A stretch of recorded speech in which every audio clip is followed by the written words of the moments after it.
Joining us right now is Michael Binetti. He is Evercore ISI's research analyst. Overnight, he raised his price target on Nike to $90 a share from $75. And Michael, that's a pretty significant gain or rise in your price target. What you heard from them was enough to allay a lot of the fears that people had going into this? It sure was. They've been working very hard to clean out a bunch of their classic products, the Jordan 1, the Dunk, the Air Force 1, that just got really distorted to the upside. A lot less specialness in that product. The consumer walked away from it.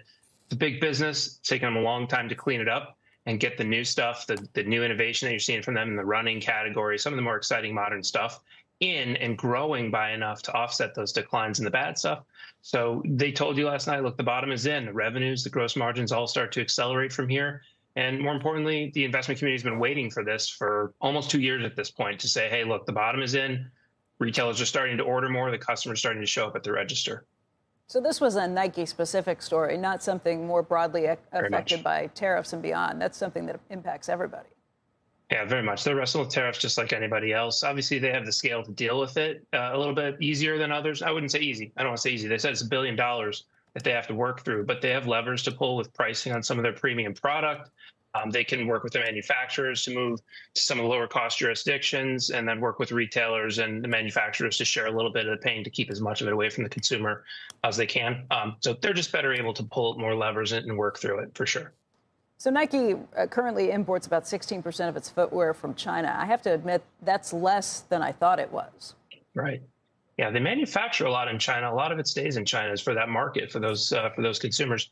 The product that is coming to the U.S. at 16%, they said they'll get it down to high single digits by the end of the year. So that's, in a more or less what Washington is telling you to do. They're doing that. Obviously, that leaves the door open, and we still don't know what the tariff agreements will be in some of the other markets in Southeast Asia, like Vietnam and Indonesia, where they do have manufacturing operations. So there's still a little bit of unknown in the cost structure, but for right now, they're going to move it out of China and avoid the really big tariffs that are coming there.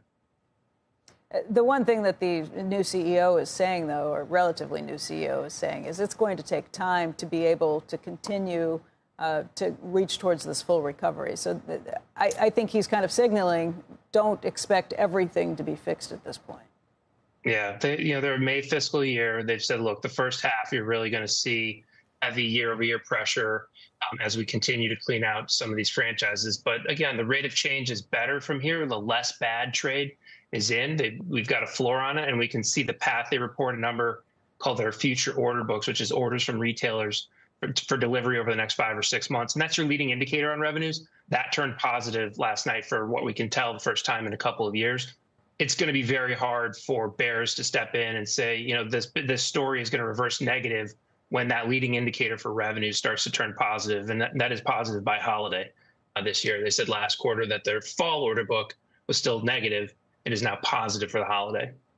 Michael, so much of the commentary over the last year or two around Nike has been that, look, they were in trouble from all these new competitors like all of these other shoe companies that are out there. But you make it sound like this was really self-inflicted wounds to a large extent. Is that what you think? It really was. Yeah, it really was. The product got unspecial. The designs were just changing colors instead of really putting emotion into them, having great marketing campaigns around emotional sport moments. It got a little bit pedestrian, if you will.